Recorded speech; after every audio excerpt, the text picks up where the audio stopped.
I'm Taren S, a High Priestess in an American folkloric tradition. And I've been brewing magic for a very long time now. Come on in, let's brew some together. Hello, hello! Welcome to the House of Witchcraft. I am so excited today. I'm here in the cottage with a couple of the witches. I've got Zachary here. We're getting our altar ready because you'll never guess what time of the year it is. Oh, it's the time of the dead at the House of Witchcraft! Woo! We have got some great tips for you on how to make your season of the dead amazing. Hello, witches! I think you know what season it is now. It's the season of the dead. This is the time when witchery folk, magic folk, will spend a season, a time period, where they give honor, reverence, and respect to spirit realms. Depending on your tradition determines when you do it, and if you don't have a tradition, then you do it whenever you feel like it. Historically, the season of the dead starts on October 1st and will go about the first, second week of November, all right? Within our tradition, we go until November's full moon, which means for us this year, it's November 30th, all right? Which I find like the universe knew that we were having this pandemic. The universe knew and is giving us the season. So I've got Zachary here with me today, and I've got, of course, Miss Dana's back to visiting the cottage. We hadn't seen her in a while. She actually has to go work and live in the real world. All those boring things. I don't know why. And everything. But we want to start with how you witches at home can do your season of the dead. And I'm going to start with Zachary on what he does. This is where we're just talking about our personal things that we do to inspire you other witches. So hello everyone. So my name's Zach, and usually for the season of the dead, whenever it's kind of like at its pinnacle, whatever that date is for you, I like to have what's called a dumb supper. And I'm not 100% clear on the historical aspects of it. I'm not the historian witch, but I heard about this concept of a dumb supper and started incorporating it, and I had some really interesting experiences connecting with my ancestors, so it's one of those things that has just stuck with me. And the basics of it is you prepare a meal like you would any other day, but you set an extra place setting and you leave that seat empty, and you eat your meal in complete silence, and you just think about all of those times that you had with the people that have now crossed over. Think about all of the happy memories that you created with each other over that meal. And the idea is that you are inviting that ancestor and energy to your dining space to help to nourish their soul and to help honor them and remember them. And it's interesting. It's not like a seance. You're not communicating or anything like that. There's no Ouija boards. It's just dinner, and you eat in complete silence. Yeah, like hearing music. It's usually not spooky. It's just, you know, family's coming over for dinner, and it's family you haven't seen all year. That's all. And just think about those happy times. And sometimes after I do this meal, I'll be kind of inspired to make what I call like memorial jewelry. And so this is obviously not anything that I wear. It doesn't really fit anywhere, but it was just something that I made that has a memory attached to it of my grandfather after he passed away, and there's some detail in the beadwork that helps to remind me of him. And I got the idea from a book called A String of Prayers, and it just talks about how different cultures all over the world have their own way of memorializing different moments or different rites of passage through beaded objects. So this was kind of my take on that and how I used it in my practice. Aww. That is, yeah, I love the memory strips. Some of the Native American tribes actually do like a sweetgrass with knots that they put in, and then little mementos. and they can pull it out and basically see a person's life. Yes, exactly. Yeah. And they're really quite, if you're inspired to do this, you can get some pretty little beads, take a couple of minutes, and just string a pretty. Mm-hmm. It really, you don't want to think if this is... Yeah, very much so. You just do it. Go with the flow. And put the beads together. And this is something really you can do, especially during that first year of loss, when you're trying to want to grab those memories. A good way is to sit, do a dumb supper, make a beautiful necklace, so that for the coming years, you have that piece that you have created, you know. The season of the dead is about bringing spirit realm, both spirit guides, which is a different video, but also bringing dead into our lives. We do it for our personal dead. We also deal with what the anima sola, and which is a wonderful Latin phrase. It means lost souls. And we have, let me turn around. We have no picture in this, all right? Because the lost souls, the recently departed, the ones that we can't name, we don't have their pictures. We want to send healing energies. We want to send our gatekeepers.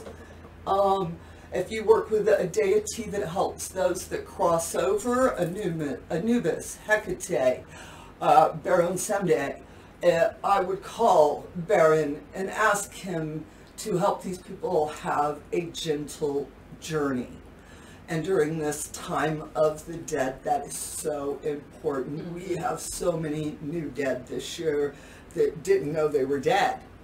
And if you're wanting to figure out how do I relate to it, go down to your local store, get a newspaper, pull out the obituaries, fold it up, put your anima sola picture on top of it, and ask your gatekeeper deity to help these folks on their journeys, that it be gentle, that it be safe, that they get where they're needing to go, that they don't hang out here. Unless you want them to. Unless you want them. And that's the difference. That's where if I'm bringing in, for me, very personal, a lot of the folks know around me that Caroline Dye, which is a black conjuring woman out of the 1860s that I give honor to. I definitely set up an area for Caroline and I ask for her wisdom. I will sit there, meditate, drink a good tea. I may do some scribbling later on to see if she gave me a message. Typically she comes to me in the weird surreal dreams. Interesting. I always know when Caroline's like talking with me because it's more in a dreamscape type things. What is yours? Let's... Yeah, I'm just like jabber Taren. Well, kind of like I joked earlier. What I wanted to talk with everyone about was more so how to talk to dead people. If that's something that you want to do, you want to connect with your ancestors, and maybe you want to, now is the time when their energy is the strongest. So, in my opinion, if there's ever a time to try and do divination work, to try and actively commune with them, this is the time to do it. Yeah. The thing that I was going to bring up, I actually, it's how to kind of, I'm not talking about putting someone's energy into an item. I'm talking about using an item as kind of a conductor. Exactly, a conductor. Exactly. Some of the fun ones to do if you're trying to talk to your dead people is to get a nice good skull. Make sure it's got a jaw, because a lot of the times you'll see some really beautiful skulls, but they'll be missing that bottom jaw. And how do you expect them to talk to you if they don't have a jaw? So yeah, we like to get nice skulls. It doesn't necessarily have to be a skull. It can be some sort of memento, some sort of item that, they maybe grandma's ring, something like that. I found that just using skulls kind of helps get me in that zone as well, because I like to do a meditation with them, where you have it at your ancestral altar, which is basically just an altar set up to your dead ones. You have photos of your dead people there, you have mementos, you have even just writings of their names or letters of them or something like that. Put your ancestral object on there and just spend some time with it. Kind of act like you're talking to grandma, sit there and actively try and have a little bit of a conversation. If you want to pull some cards to try and hear or get some feedback. 5 is a really good number for dead people. So we were talking earlier about some interesting spreads that you could do. You can find tons online for ancestral spreads. Zachary brought up a really fun one about doing it in the shape of a tomb, which I kind of was interested in. I think I'm going to try that one out. It doesn't necessarily have to be this huge hunking skull either. When Zach was talking about the beautiful jewelry he made, I realized he has 2 skulls on there, and they have little jaws on them as well too. So you could use something as small as a piece of jewelry that has a skull on it, or you can use something as big and gorgeous as, you know, this beautiful skull here. Or like I mentioned earlier, grandma's ring, dad's keys, something like that. It can, if it means something to you and if it means something to the one that you're trying to connect with, then now's the time to bring that in, use that object. We like skulls, but we're dark witches, so there's no surprise there. She has an entire shelf dedicated to skulls at the moment. This year I'm leaning into talking to the dead folk and everything, and it can be very simple, as simple as a glass of water, a candle, and a skull. You know, and like she was saying, some sort of a tag lock to the spirit realm folk that you're wanting to come into your space, you know. Or you can be it as elaborate and set up a beautiful altar table with pictures and candles and everything, place sittings. All right, it's how you feel. You're going to find each season of the dead is different. Yeah. And you may have a year where you're pretty low about it, where it's just not, you're not leaning in. And that's okay. At that point, we just put a candle and a glass of water out and say, hey, I'm done for the year. You know. And there's the spirit work. Right, because that was where you are. And then the next year, you may be on countdown. Like you got your stuff ready and waiting, and you're going to jump out and you want to do it all. And with that said, I want to tell 2 caveats for working with the dead, which you were talking about. First one is, do not burn sage. Love this one. All right? Do not use sage to clear your area. Sage repels spirit folk.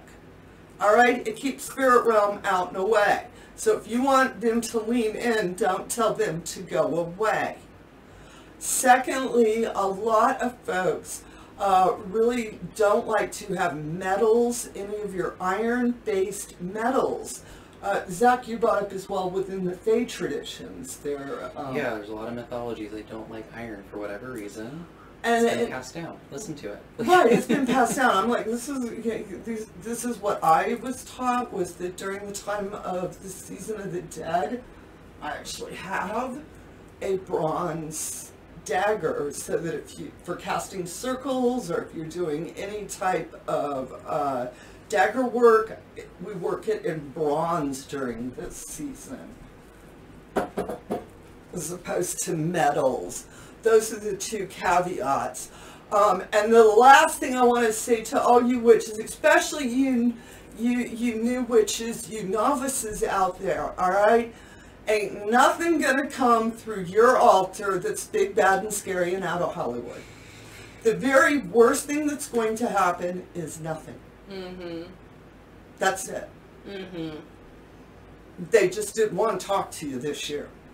All right? You're not opening up portals to hell. Your house will not be haunted afterwards. No. These are, you're asking for your spirit folk. You're asking for your ancestors, your ancestrals, and your cultural spirit folk who are already leaning in and watching you to communicate with you. That's all you're asking for, all right? And that you build relationships with these spirits. They're there to help us, to guide us, to give us strength, to give us wisdom, all right? And they're there for so many good reasons. And also, when we spend time with the dead, it makes us appreciate the living. This really does. Does anybody else have something to add? I mean, I think you pretty much covered everything, but I'd like to share a little cool dead people thing that's Ooh, been dead happening people. this year. So like she's saying, like, you're not going to invite any, like, demons or anything nasty, scary into your house. Like, we've been doing this for a long time now, and it's, like, nothing crazy like that has happened. But what really cool thing that has happened this past year is I believe it's my grandfather's spirit has been, like, very active visiting our apartment, and it's been, like, 4 times now. We've gone, run an errand, haven't cooked anything that morning, like, we had fruit or whatever for breakfast, and go home and it smells like my grandfather's kitchen, like he had just cooked a meal or something. And it's just like, yeah, sometimes they're just not to deliver a message or anything, but just to make you smile and remember, you know, like, happy memories. And it's like it's weird, unexplainable, but spiritual hug. Yeah, absolutely. It's because I do. My mom occasionally will stop by, and I can always tell by the perfume. Yeah. And like you said, and I know for a fact, nobody's been in this room with that perfume. I walk in and I'm like, Mom, and it's and I just feel like she's sort of just leaning in, making sure I'm doing good, and that's it. There is no message to it. All right, witches, of course we want you to tell us in the comments below your suggestions for the season of the dead. What do you like to do? Okay, this is a very personal type of a celebration working connection. So of course, the right way is your way. Whatever you're doing to connect that's the way to do it, all right? Don't be second guessing on yourself and everything else. And if you feel like you need to put some stuff up on that altar that you don't understand, lean into it. You probably have ancestral spirit folk that may be 5-6 generations away from you, and they're the ones that are all up in that mice meat pie that you're like, I don't know why I had to put that out there. But if you have those feelings, do it. Roll with it. Yes, whatever feels right. That's so important during this time to do it. Yes. Okay. First, I want to say, if you're new, hit that subscribe button down below. And of course, you see the join button right beside it. You can join the House of Witchcraft here on YouTube and support what we do. We do not have any exclusive videos. We do not put anything behind paywalls because I just don't believe in that, all right? But if you like what we're doing, please consider hitting that join button. And of course, if you really want to lean in, you want to learn about folkloric witchcraft, what the House of Witchcraft does, we have a Patreon area that you can join. And depending on your involvement, we have weekly get-togethers via Zoom, and we also do virtual full moons. And we'd love to see you there. And the very last part of my infomercial, because I'm going to get it all out. I know y'all are like, God, Taren, 2 minutes and 45 seconds of Taren just saying shit. I'm an author. I just like to put it out there. It seems that a couple of folks were like, I didn't know you write books. That's actually what I do. I am a writer. I'm an author. I have several books available. You'll find them in the links below. And that's it for me. All right. Yay, Taren. I want to thank Zachary and Dana, 2 of our beautiful Cottage witches, for coming out and joining me today. And I want to thank all of y'all out there for joining us, okay? Because you are the next generation witches. We need you to lean in. We need you to take notes. That's what I'm saying. All right. Y'all have as bright of a blessed day as we're having, and of course it never changes. The ending's always the same. Amen. Blessed be Ashe and Ebobo. Bye.